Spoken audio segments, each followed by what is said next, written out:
application for ownership.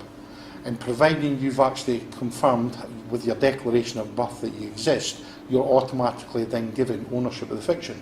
And then that creates another lawful deed with a serial number, and it confirms you as the owner. So, go back to the court. When I was in court, we said to the judge, first of all, you can't proceed against me because I'm a living man. Look at my birth certificate. That has been issued by the common law court. It's a lawful deed, and it's issued with the authority of the people. They can't challenge it.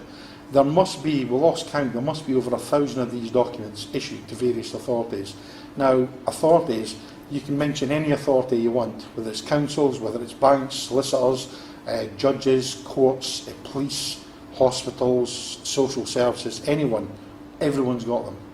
What I can confirm is we have not heard of any one certificate ever being challenged, because it comes with the authority of the people, and it's a lawful court deed, so nobody's challenged it. Not only that, we've got governments, including the Australian government, have accepted a common law birth certificate, and based on a common law birth certificate, have given permanent residency to 2 young children, because the mother wouldn't give them a state birth certificate, but she got them a common law birth one, in which she produced that and handed it over to the government. The government accepted it as a lawful document and granted permanent residency for the children. Not only that, within the courts in this country, they've accepted that the common law court exists. They've accepted the fact we convene our courts and we issue paperwork, which is obviously lawful deeds. They carry with it the weight of the people, the authority of the people. They've accepted that. They don't like it, but they've had to accept that it exists. We've actually had someone who was manhandled by the police and actually assaulted by the police, decided that he would take out a claim against the police. So he lodged paperwork and wanted to lodge a criminal report. Now the police had said they'd deal with it, but they didn't. So it was about 10 days later, we'll go back to the police and says, what's happening with this crime report? They says, oh no, 28 days to deal with that. I said, well, why have you got 28 days? He says, well, 28 days to report or respond to any complaint. He says, it's not a complaint. They're trying to obviously get rid of it and classify it as a complaint instead of a crime. So we said, no, it's not a complaint, it is a crime. We're lodging this, you will take this criminal report. They weren't happy about it, but when we pushed it, they said, right, okay, we'll accept it. He said, but before we're going to investigate anyone, we need you to provide proof of ID. We need something with your address on it, we need obviously something with your name on it, and we need something with photographic ID. So the individual concerned submitted his birth certificate under the common law court, he submitted his ownership of the legal fiction from the common law court, and he presented a common law court card with his photo on it. So he presented that to the police. Within 1 week they came back, returned these documents, thanked them for providing the proof, and confirmed that it was acceptable as proof of ID. So the police, not only one, we've had 3 different forces all accepting these documents as proof of ID. They cannot do anything. We've actually issued court documents to judges, politicians, and prosecute them. Now, if what we're doing was wrong, we'd all be in jail. But it's not. It's lawful, and we can do it. We've issued court summonses to hold them accountable for the crimes they're committing against the people, and they can't do anything about it. So they haven't been able to do anything about it. So the system is set up. We're at the situation just now, this has only been going about 3.5 years. But if you argue, or you wish to defend yourself just now, use a scenario which is everyone's seen the old westerns, cowboy westerns. It says you don't go into a gunfight and hand the opposition a gun that's full of bullets. Why would you do that? It's stupid. He said, but the thing is, that's what happens. He says, if you're going to fight with someone, I'll go and fight with them. I'll give them a gun, but I'll have no bullets in it. I don't mind that. I've got a problem with that. But the point is, that's what you do. So why would you use their system? If you use their system, they create the rules, they change the rules, and even if the rules are there, they don't comply with them, and nobody holds them accountable. But why do that? Create your own rules. You have the authority, the power. So what we'd like to do is turn around and say that, look, we've set this up just now for the people. We have people using this facility, this setup, from 137 countries now in the world.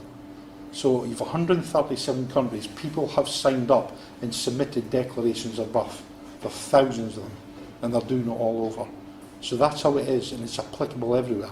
and it's basically standing up for your birthrights, your inherent rights. It's in protecting yourself, and this system works. Now, what we've actually done, if you think about it, the system that they have just now, they relate to obviously the court system they operate, the justice system, right? It's been operating along hundreds of years. Jeff had mentioned Magna Carta years ago. He said it went back 1215. 100 years later in Scotland we had the Declaration of Arbroath, and you've had various other documents since then throughout the world. He says all these documents have been put in place to develop a system which, if it's working correctly, it should protect the people, but it doesn't, because of the crime being committed against the people and because they're binding you into slavery. So he says what we need to do is sort out the corruption and obviously get this operating the way it should. Now, when you do that, it says you can then move forward and work with the people. Until such time as these people are obviously held accountable for the crimes they're committing, it's not going to work. But if you think about what's been achieved over hundreds of years, go back to Magna Carta, which was 1215 if you want, go back to then. If you think about the court system, the justice system in this country, even abroad, if you go back and think about it, what you've got is you've got a justice system that's run by the state. At the time, this is Magna Carta was set up, it was King John, but he says you've got the kings, you've got obviously the barons, you've then got the court system, you've got the constables as well. All of these people that operate within the system, they do so under the state authority. Whether it's a state or whether it's a sovereign, the king or the queen, they do this and set it up. Now, we've never ever had a system whereby the courts were run by men and women. Now, what we've actually achieved, and we've got the state to accept, is that for the first time ever throughout the world, you have a common law court system. This system is set up by the people, it's run for the people, and it has no state involvement, and it's run solely to protect the people. That's the first time that's happened. Now, that's been established, it's never happened before. What we're actually looking to do just now in the near future is the people involved with the court, and obviously it says, and I'm speaking with people, I'm speaking with you, everyone, people put forward ideas and we discuss it and we think about the practicalities and then we move forward. This is the things that we use, a lot of the things we use have been taken from people coming up with ideas, so we develop it. Unfortunately, because there's so many issues we deal with, it takes time to get into place. But what we're actually looking at now is setting up and developing an enforcement team. Doing with the enforcement side just now, we're looking to get constables on board. I said with constables we have them, and they will be there to assist and protect the people, which is fine. This can be done just now, and this is they're actually being trained. And we have many people interested in taking up a position and helping out with that. That is something. If you look at the COVID restrictions and what's happening just now with the government and the legislation they're passing out, bearing in mind it's rules. They say that how many times they tell you themselves they're rules and guidelines. They're not laws. Unless you're consenting to them, they're not laws. But basically, they're putting you these things. Many of the people are stepping forward now within the medical industry, which are doing a great job. They're actually stepping forward now as whistleblowers to explain what's currently happening. And yet they're rewarded by losing their licences. So it's ridiculous. But the point is, what they forget, or what they don't realise, is that they may lose their licence to operate under their system, but it doesn't matter. They can operate under common law. So basically we're looking to help these people and support them so people within the medical industry can still continue to operate under common law. So you can actually do that, and they're not bound by the state and they're not bound by Big Pharma. They can do that and set up. So the common law court is setting up a system to address the failings in the statutory system. Now, realistically, the common law court and these things should never ever be used. The point is, when the system corrects itself, the system is in place to run and to operate correctly. Until such time as the criminals who run it are taken, removed or replaced, you need something to check it, a counter check. You need somebody to hold them accountable. That's the people, and that's the common law court, which is the highest court. So therefore, if people are committing crimes, they will be held accountable, and it will be the people who do so using this. When things are put right, the common law court can take a smaller place. It will still remain in the background to hold them accountable for it, but that's returning the power back to the people. Now, the people can decide to do whatever they want. How they wish to operate is not a problem. The other thing we'll say just now is just to clarify one or two points. I've spoken to a few people tonight and they've come forward with various things about the common law court is not attached to anyone. It doesn't deal with anyone. The common law court is only a lawful process, right? Now, while we've mentioned things, somebody speaks to me about when you write your names. You write your names just now and there's a certain way of doing things. They use about dog Latin, they're going about things, the gentleman was going about syntax, grammar, all these things. That's really good. I like syntax grammar. I'm not fully aware of it because I don't fully understand it. But the point is, if you use something like that, it's to address the failings in their system, but you're arguing in their system again. Now, if you do that, we stay away from their system. And it's the same with obviously signing your name. When you sign a name a certain way, or you put a title, you're doing that. And when you put the title down or write a certain way, you're giving consent away. No, you're not. You're entitled to write your name any way you want. You're entitled to use anything you want. It doesn't matter. As long as you make your stance under common law and you confirm that you're a living man or woman, providing you do this, you'll be okay. On a final point just now, I don't know how long this we can answer some questions later on. The final point I'll make just now is just to show you how idiotic that their system is just now. We're dealing with an issue tomorrow and Jeff's going to court. Well, what happened not so long ago, I was speaking to a friend in Portsmouth and he actually done this in court. It was quite clever because what happens is when you go to court, first of all, they will not accept you as a living man or woman. So that's the first thing. If you try to push this point that you're a living man or woman, the judge will get fed up and eventually they will then turn around and question your mental stability. And they'll actually want you to be examined, right? And I've actually seen them and thrown people in the jail to be assessed as well. So we started and I said, well, what we'll do is we'll change it around. So this guy was going to court and I said, right, you know what's going to happen? He says, yes, I know. He's already says that I'm mentally unstable. I says, fine. Well, what to do is go into the court and then play it like this. So he went in and said he was a living man. And when he said he was a living man, the judge said, I'm not having this. I'm not having this. I'm not starting all this again. And he said, look, and then when he'd been discussing it for about 5 minutes, then he kicked in and I says, say this. So what he did is he waited for about 5 minutes, so there was a conversation. He then turned around and he says to the judge, I'm concerned. I'm sorry, I'm concerned. And the judge just paused and he said, what do you mean you're concerned? He said, I'm concerned about you. The judge looked at him. He says, what do you mean, me? He said, well, you've been chatting to me for about 5 minutes. He goes, yeah. He said, well, for somehow, he says, you don't have the mental capacity to determine I'm a living man. And he looked at it. He says, you've been speaking for 5 minutes. He says, not only that, if I pretend to be a dead fiction, you're telling me that you're happy to converse with the dead.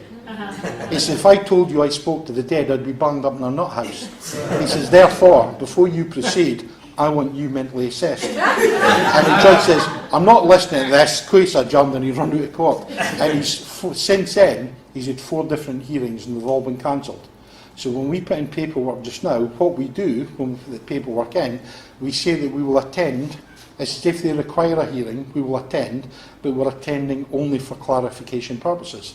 So they have no authority, they have no consent. However, it says if they wish to obviously go to a place, a court, and they require us to attend, we're happy to comply for clarification only, but we're only prepared to do so if we have a judge that is mentally competent. We require a judge who will be able to determine a living man or a living woman standing before him. If he can't do that, they're not mentally stable to sit on the bench. And not only that, if a judge does say he will accept the position of a living man or woman, they automatically lose because they have no authority over a living man or woman. But what we then say is if that's the case, we'd also like the court to confirm that the judge cannot speak to the dead. Because if he does, he's not mentally competent to be on the bench. And that's it. So they can't proceed. And that's using their system against them. That's how stupid it is. But that's the way it is. But remember, when they're using this system, everything they have police. Police are registered companies. So it says the police are not there for policing. They're there for fines. They're there to make money. They're corporations. The courts are the same. The courts are registered companies. The judges are registered companies. He said, we've got one just now. He said, we're looking at taking a case just now It's against Boris Johnson and Nicola Sturgeon. Believe it or not, they're both registered companies, which is ludicrous. They're not actually standing up as a living man or woman. They're actually trying to run the country, and they're actually saying, here, this is what we are. They're fictions. That's all it is. They're persons. A person is a corporation. That's the way it works. So if you can get out of their house, their rules, their play park, their rules, you'll be okay. You've got to get out, stand out, do not use a system, do not use anything. It's the same when we're doing it. If you go in, use the analogy with the gunfight. If you go into a fight with someone and you're going to dispute it, why give them a gun? That's bad enough in the first place. But if you then want to argue with one of their rules, it's effectively giving them a bullet and saying, here, stick that bullet in. The more you have joined up with them and the more you debate their system and their rules, the more bullets you're giving them. Well, I wouldn't touch it with a basketball. It says, stay out of their system. You're a living man, a living woman, claim your rights. He says, use the common law court, which it's for, establish your position and pass it on. He says, that's how it is, it's simple. The common law court as a people is there to provide a lawful remedy, and hopefully we'll get a result tomorrow with Jeff. But a lot of helpers on now. We did have a problem not so long ago, so obviously with the amount of entries we're getting in applications. But we are a small team, and obviously we are working now. We get thousands of emails daily, which is a nightmare. But obviously we've got people answering, and these people are being trained up as well. It's not great, but it happens, and we've got to get through. And I hear people that say, oh, I waste of time, they never get back, and things like that. We can't physically answer them all. So unless it's urgent, as is ideally, don't email to the point. Now, the judges that are in the system don't even understand it. He says, so you're arguing with judges that are incompetent, don't understand, and even if you go in and you're successful, they won't accept it because it's their rules. So although it's good, he says, if you don't use it and you fight them out of the system, they can never win. As soon as you put them back into the system and you use something that they can deal with, they just dismiss it. It's like giving them another bullet. You're in their system. We'd prefer not to give them it and say, well, we're not using it, it's good, it's great, but you're arguing in their system. We're not wanting their system. Their system is a corporation. It's a registered company. We're here to defend people and to provide a lawful remedy, so we have to give you the structure. That is out of the system. There are things happening in the background just now, certainly in the coming weeks and months. It's developing now, it's changing, we're taking in more people, so you'll find in the coming months there'll be a lot of the issues that you raise will be addressed. We've got additional training materials going up, there will be videos, educational videos, we'll get more people involved. There is a forum, it's a way to start taking off. We've set up administrators there, so they're obviously going to deal with the forums. We've got people in different countries that we're hoping to do international Zooms as well, and we've got the contacts available. We'll have contacts throughout the countries as well, so you can deal with them, and we'll have people that will be able to assist in convening courts, so you can get that. The thing about the court is, when we said just now, if people confirm their standing as a living man or woman, they can use common law, which is fine. If you convene a court, it's not essential that everyone is actually registered with the common law court. All that would need to be established on the day in question is that if anyone turns up for a court hearing on the day, they have to understand that they cannot appear there as a fiction, and that if they take part, they will do so as a living man or living woman. So providing they consent to that, they can then take part in it, but they would then have to sign the appropriate paperwork to confirm that stance. Actually do that, but the thing is, it's still applicable there, because if you're going to hold someone accountable for damages, he says you then take them and put them in front of a common law jury. He said, but any of the people that are there on the day in question, providing they're there as living men and women and they're not representing the fiction, they can't actually deal with it, because the common law court is the people.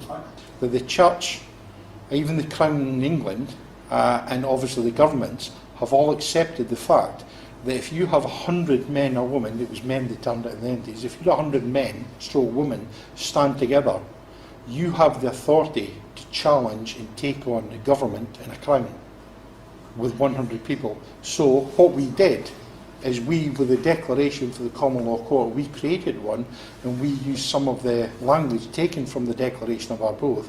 We inserted it, and what we've did, unlike any other document, we have the Magna Carta, you've got the Declaration of Arbroath, Declaration of Independence, you've got Bill of Rights, various things.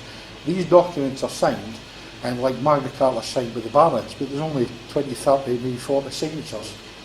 But the magic number is 100. If you get 100 stand together, you can take on anyone.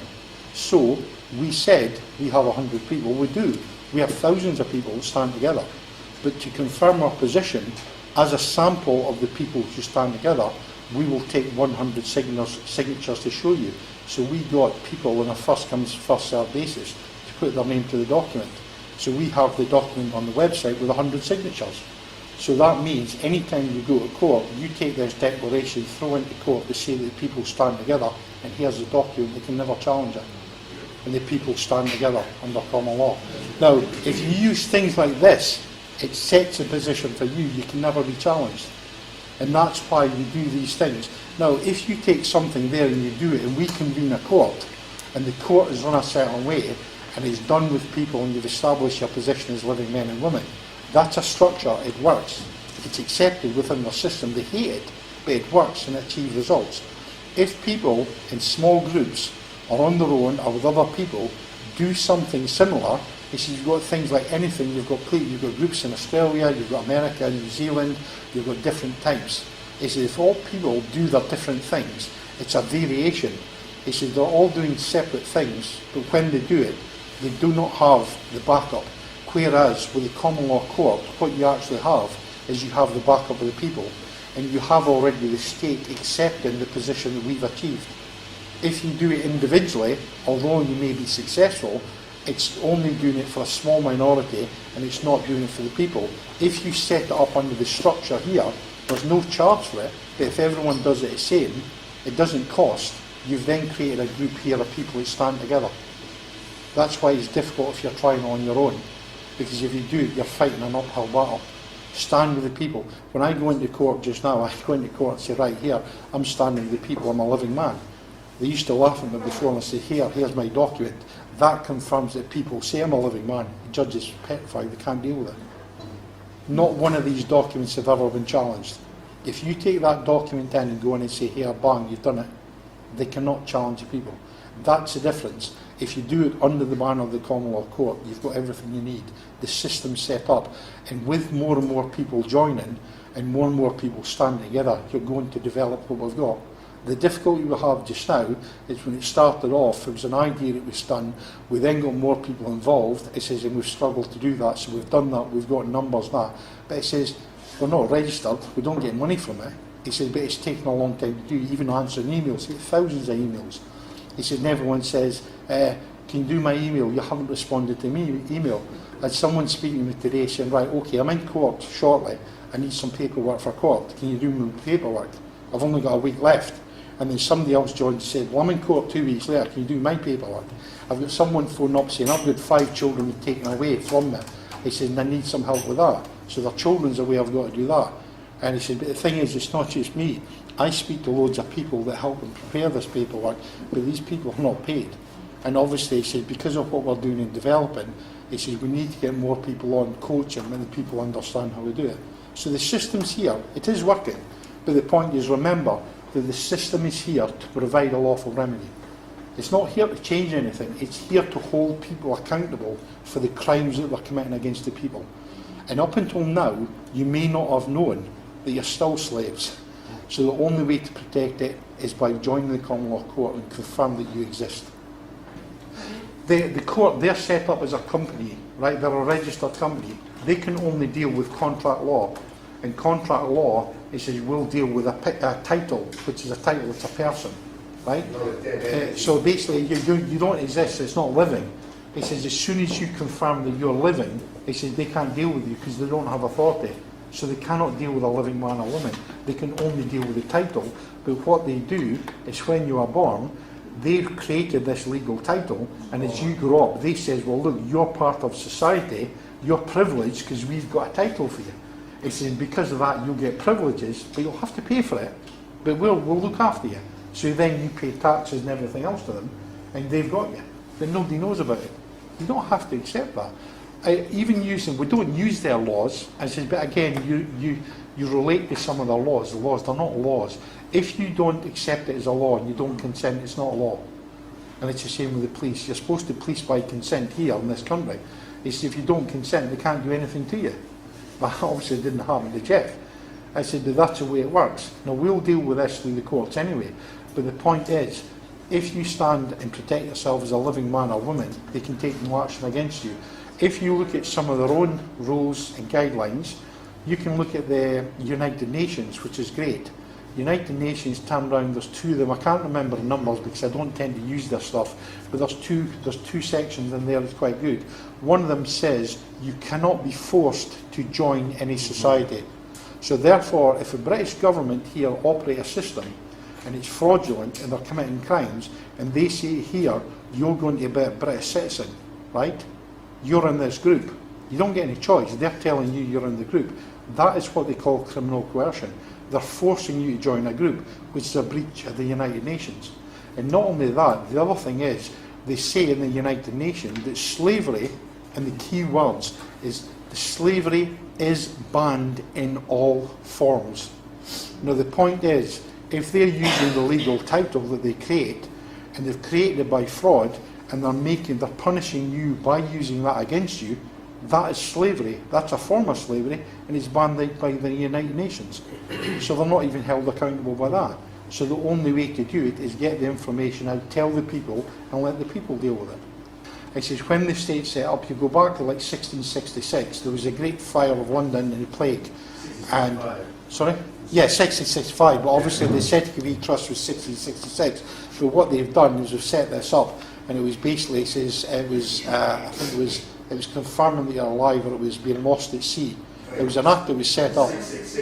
Yeah, I know. Yeah.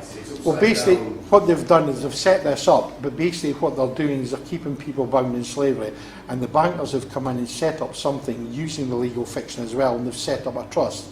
So effectively, everyone has accounts that they don't know about.